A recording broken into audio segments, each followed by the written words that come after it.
Hello dear student, good morning. कैसे हो आप सब? आप सबका एक बार फिर से स्वागत है अल्फा क्लास फिजिक्स में। चलिए चलते हैं थर्ड यूनिट के नेक्स्ट चैप्टर पे। एक चैप्टर हमने कंप्लीट किया।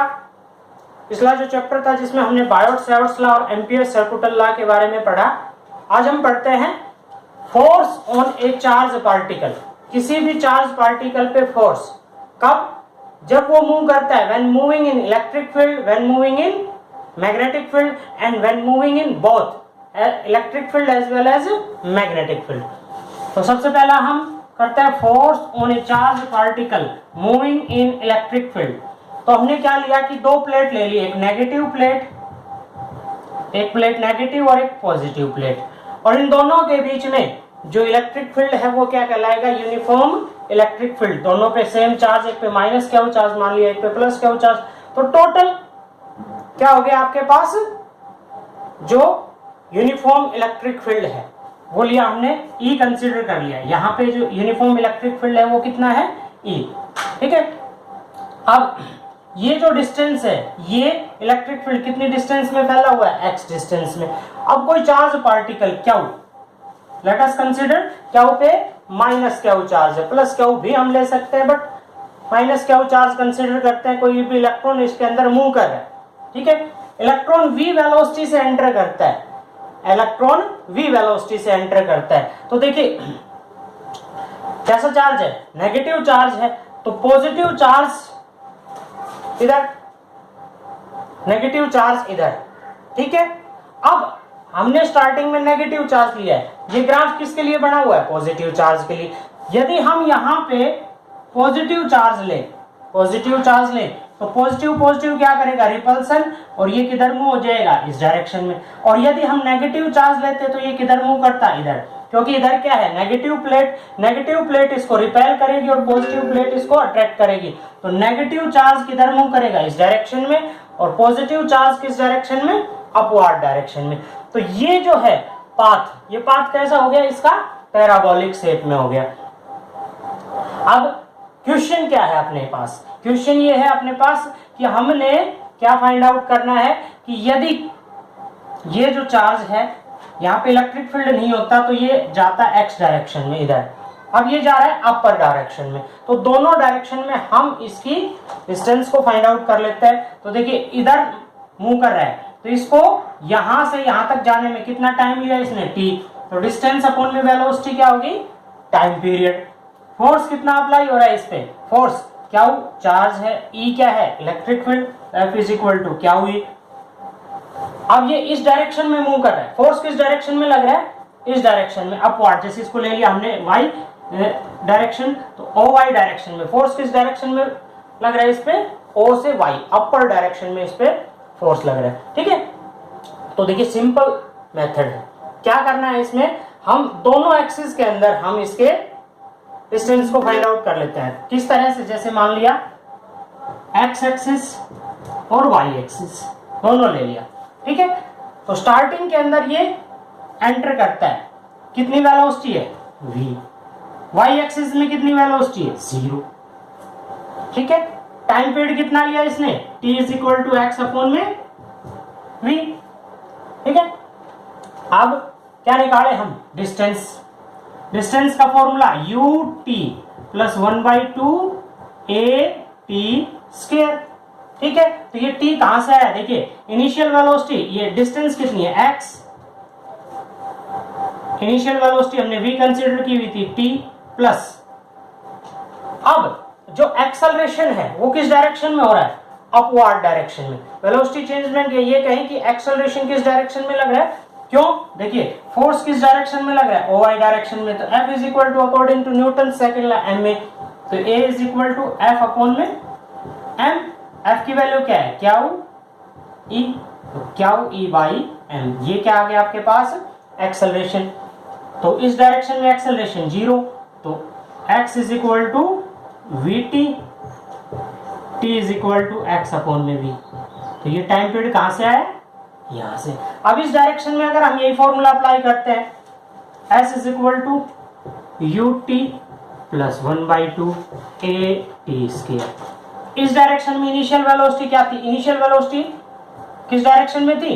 एक्स डायरेक्शन में। वाई डायरेक्शन में क्या है? 0। तो इनिशियल वेलोसिटी क्या ले लेंगे इधर? 0 प्लस 1/2 ए की वैल्यू क्या है? क्यू ई बाई एम, और टी की वैल्यू क्या ले ली हमने? एक्स स्क्वायर अपॉन में वी स्क्वायर, और एस क्या है यहाँ पे? वाई। तो y इज इक्वल टू क्या आ गया आपके पास? 1/2 q e by m v square into x square. हम इसको क्या लिख सकते हैं? देखिए ये सारी क्वांटिटीज क्या है? कांस्टेंट। तो y इज इक्वल टू के x square. This is the equation of parabola. This is the equation of parabola. This show that, ये क्या शो कर रहा है कि जो इक्वेशन है वो पैराबोला की है, यानी कि ये जो चार्ज पार्टिकल है वो किस पाथ से जाएगा? पैराबोलिक पाथ से। तो रिजल्ट क्या फाइंड हुआ कि when a charge particle move in electric field in parabolic path, किस डायरेक्शन में? वाई एक्सिस में। किस पाथ में होगा? पैराबोलिक पाथ में। ठीक है, तो ये हमने पढ़ा। ये आपके सिलेबस में नहीं आता है, वैसे आपको पता होना चाहिए।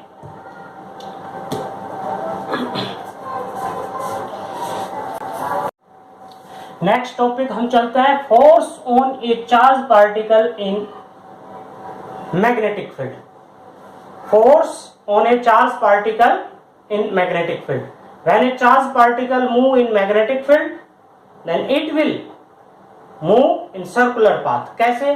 देखिए हमने ये जो क्रॉस साइन करके दिखा रखे हैं, ये क्या है आपके पास?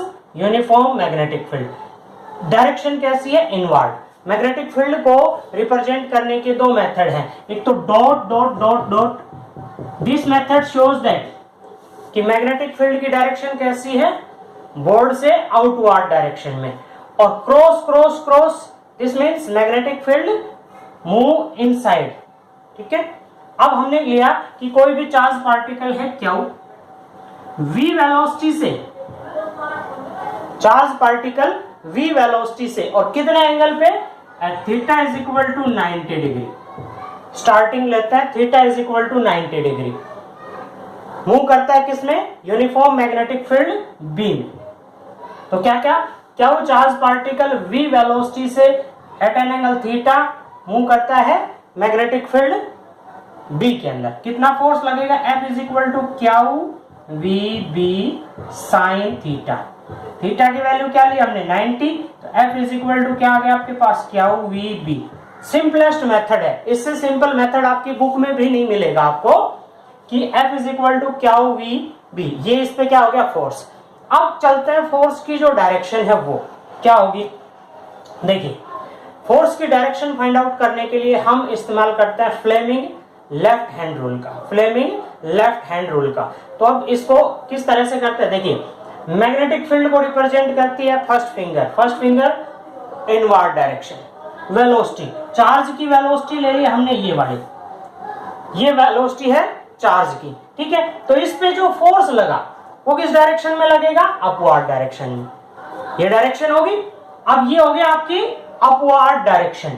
ठीक है, फोर्स की। अब जिस डायरेक्शन में फोर्स लग रहा है चार्ज पार्टिकल उसी डायरेक्शन में जाएगा, उसी डायरेक्शन में जाएगा। अब चार्ज पार्टिकल किधर मूव कर गया? ऊपर की तरफ कर गया। ये हो गया। मैग्नेटिक फील्ड की डायरेक्शन तो चेंज नहीं हुई, मैग्नेटिक फील्ड सेम डायरेक्शन में। अब वेलोसिटी कौन सी डायरेक्शन में है? ये डायरेक्शन। तो फोर्स की डायरेक्शन कौन सी होगी? ये। अब ये डायरेक्शन है तो वेलोसिटी की डायरेक्शन कौन सी हो जाएगी? ये।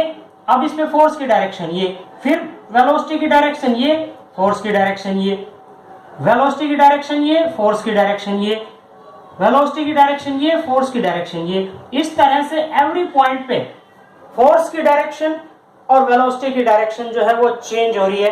तो ये अगर हम इसको इरेज करके साफ सा डायग्राम बनाएं तो किस तरह से, देखिए ये पाथ किस तरह का हो गया आपका? Circular path. क्या शो कर दिया कि मैग्नेटिक फील्ड के अंदर कोई भी चार्ज पार्टिकल मूव करेगा तो किस डायरेक्शन में जाएगा? सर्कुलर पाथ के अंदर। मान लिया ये इसका सेंटर है और इसकी रेडियस क्या होगी? r। r क्या होगी इसकी? रेडियस। अब इस पे जो फोर्स लगेगा कि कोई भी बॉडी जब सर्कुलर पाथ में मूव करती है तो उस पे किस तरह का फोर्स भी लग रहा है? Centripetal force. Centripetal force F is equal to mv square by r। Centripetal force क्या होता है, mv स्क्वायर बाई आर। किस कारण लग रहा है, मैग्नेटिक फोर्स के कारण। तो इन दोनों फोर्स को यदि हम इक्वल रखते हैं, mv square by r is equal to q we b. Okay, तो इससे ये कैंसिल, v की वैल्यू यदि हम फाइंड आउट करते हैं क्यू बी अपॉन में m इंटू आर, ये क्या आ गई आपकी वेलोसिटी। तो इस तरह से हमने क्या क्या फाइंड आउट कर लेना है, वेलोसिटी फाइंड आउट कर लेनी है, एंगुलर वेलोसिटी फाइंड आउट कर लेनी है, फ्रीक्वेंसी फाइंड आउट कर लेनी है। ठीक है, एंगुलर वेलोसिटी क्या होती है आपकी, omega is equal to v by r. ठीक है, तो यहां पे वैल्यू पुट करते हैं, क्या आ जाएगी आपकी q b by m, v की जगह पे वैल्यू पुट की इनटू में आर अपॉन में आर, कैंसिल, क्या आ गया क्यू बी बाई एम, ये आ गया angular velocity. Frequency find out करते हैं, omega is equal to 2 pi mu, mu is equal to omega by 2 pi. Values put करते हैं, क्यू बी अपॉन में 2 पाई एम, ये आ गई आपकी frequency. And time period, time period find out करते हैं, तो टाइम पीरियड के लिए क्या आ जाएगा, फ्रीक्वेंसी का reciprocal, t is equal to 1 by mu, then t is equal to 2 pi m by q b. ये क्या आ गया आपका टाइम पीरियड, ये क्या आ गई आपकी फ्रीक्वेंसी, एंगुलर फ्रीक्वेंसी, वेलोसिटी। इस तरह से हम इन सबको फाइंड आउट कर सकते हैं।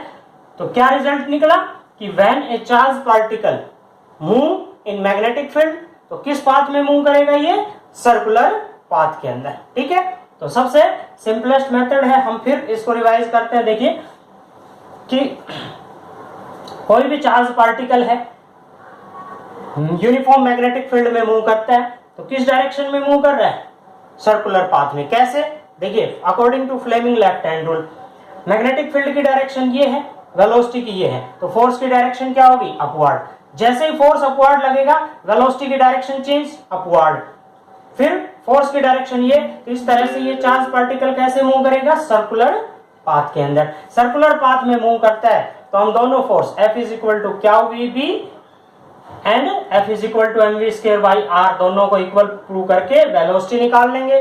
फिर हम एंगुलर फ्रीक्वेंसी निकाल लेंगे, फ्रीक्वेंसी निकाल देंगे, और इसकी टाइम पीरियड को हम फाइंड आउट कर लेंगे। ओके, तो हमने आज 2 क्वेश्चन पढ़े कि when a charge particle move in electric field, when a charge particle move in magnetic field.